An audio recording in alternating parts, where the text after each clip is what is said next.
Baik, Assalamualaikum warahmatullahi wabarakatuh. Waalaikumsalam. Selamat Rizky, pagi. sebentar. Oh iya. Ini this meeting is being record nih, continue di sini ya? Nggih, saya sedang mulai merecord nih. Enggak, ini munculnya di saya nih continue nih, saya continue kan ya? Nggih, jenengan anu nggih. Itu hanya Iya. nggih, enggak apa-apa. Enggak apa-apa, tulisannya punya saya mah live meeting sama got it. Yang diklik apa? Jangan diklik, Bu, enggak usah diklik. Oh, enggak usah, nanti hilang sendiri tulisannya. Nggih. Baik, saya ulangi. Assalamualaikum warahmatullahi wabarakatuh. Waalaikumsalam warahmatullahi wabarakatuh. Selamat pagi dan salam sejahtera untuk kita semua. Pagi. Bagaimana kabar hari ini, Bapak Ibu? Alhamdulillah sehat. Ya. Sudah siap untuk mengikuti pelatihan, ya? Siapa? Insya Allah. Ya, pada pagi hari ini kita akan membicarakan mengenai asesmen diagnostik. Ya, Bu. Ya, Pak. Ya. Sebentar, saya share screen dulu untuk materinya.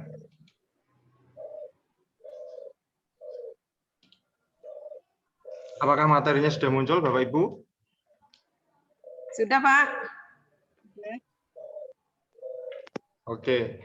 Berbicara mengenai asesmen diagnostik, mungkin kita pikirannya adalah ketika kita pergi ke dokter, ya, Bu. Jadi ketika kita pergi ke dokter, biasanya kita mengeluh karena sakit. Kemudian dokter biasanya menanyai kita lebih dulu, apa keluhan Bapak Ibu, gitu. Nah, pada prinsipnya asesmen diagnostik seperti seorang dokter. Jadi kita mendiagnostik bagaimana kemampuan peserta didik di awal, begitu. Nah, pada agenda sesi ini kita akan membahas tentang tujuan asesmen diagnostik, kemudian jenis-jenis asesmen diagnostik sendiri, yaitu ada asesmen diagnostik non-kognitif dan kognitif.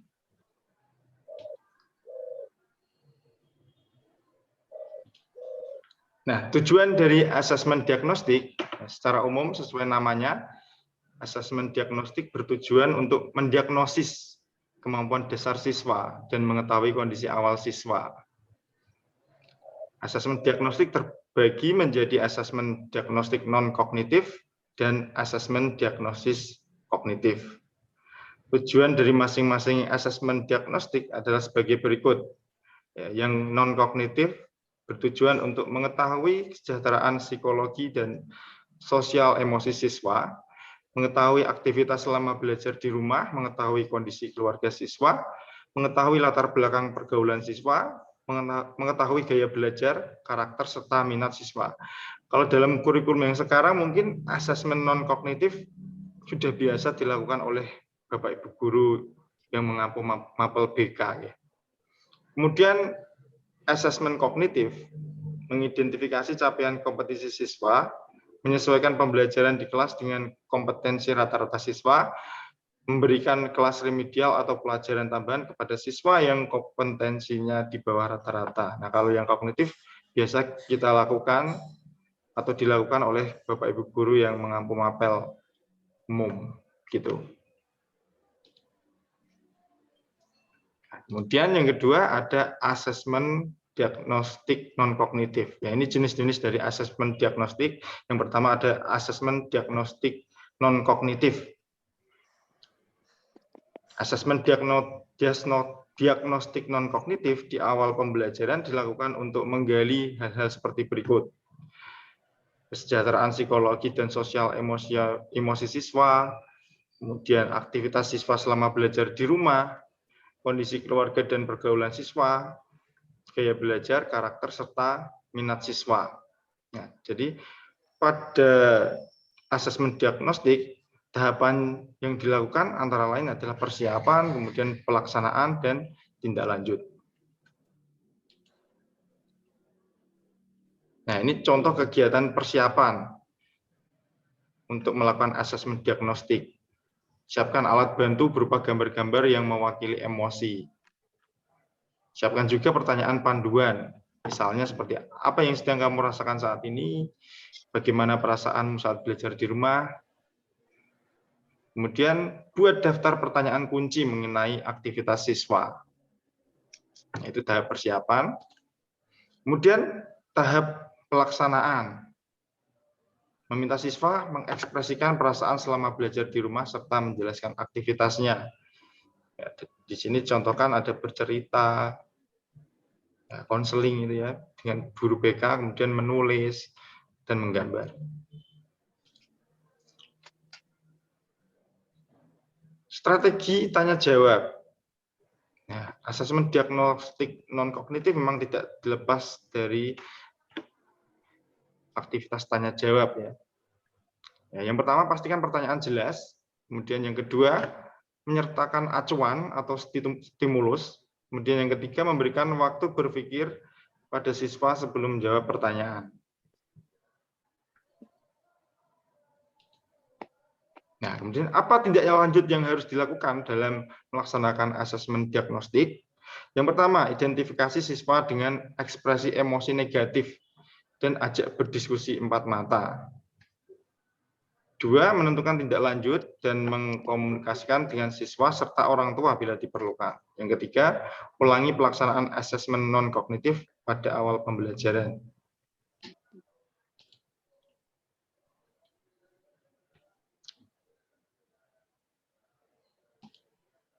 Nah, selain asesmen non-kognitif, asesmen diagnostik juga ada yang namanya asesmen diagnostik kognitif yang bertujuan untuk mendiagnosis kemampuan dasar siswa dalam topik sebuah mata pelajaran.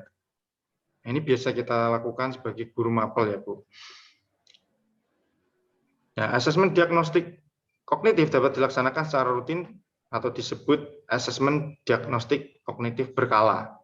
Pada awal pembelajaran, akhir setelah guru selesai menjelaskan, dan membahas topik dan waktu lain. Nah, tahapannya juga sama, persiapan, pelaksanaan, kemudian diagnosis dan tindak lanjut. Nah, contoh kegiatan persiapan dan pelaksanaan. Satu, buat jadwal. Kemudian yang kedua, identifikasi materi. Kemudian yang ketiga, susun pertanyaan sederhana yang meliputi 2 pertanyaan sesuai kelas, 6 pertanyaan dengan topik 1 kelas di bawah, dan 2 pertanyaan dengan topik 2 kelas di bawah. Nah, sesuaikan pertanyaan dengan topik yang menjadi prasyarat untuk bisa mengikuti pembelajaran di jenjang sekarang.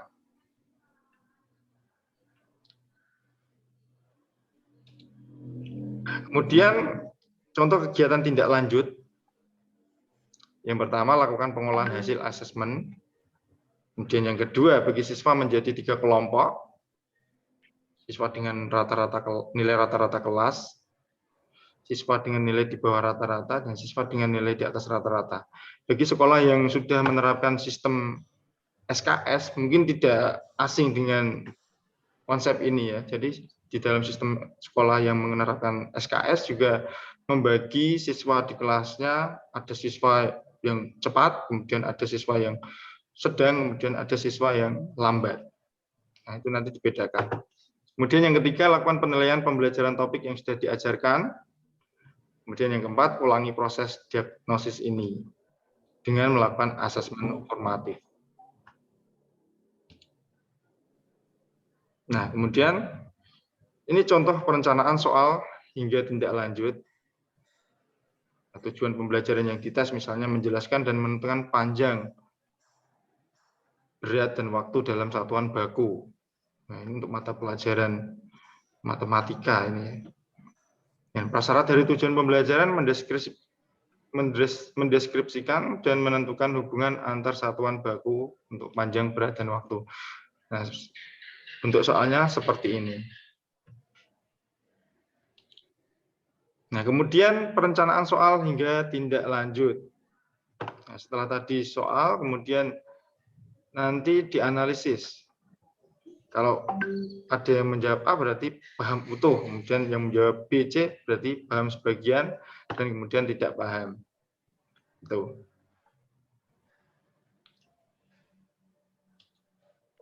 Nah, itu materi yang sudah kita pelajari hari ini.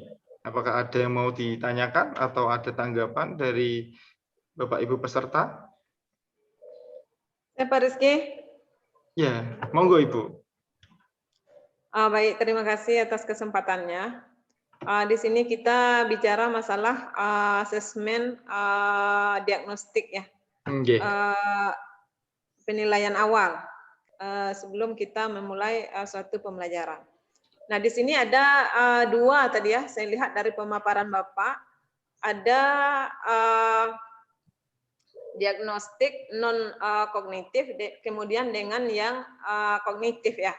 Di mana yang non kognitif itu ada beberapa pertanyaan ya, ada beberapa item. Yang pertama tadi kita harus tahu, coba nah di sini kan ada untuk menggali hal-hal seperti ada kesejahteraan psikologis dan sosial emosi siswa. Nah, kira-kira ini seperti apa bentuk kita menggali kesejahteraan psikologis dan sosial emosi siswa itu? Mohon penjelasannya Pak Rizky, terima kasih. Ya, mungkin ini memang hal baru bagi kita sebagai guru mapel, tetapi untuk guru BK mungkin ini hal yang sudah biasa ya, Bu. Ya.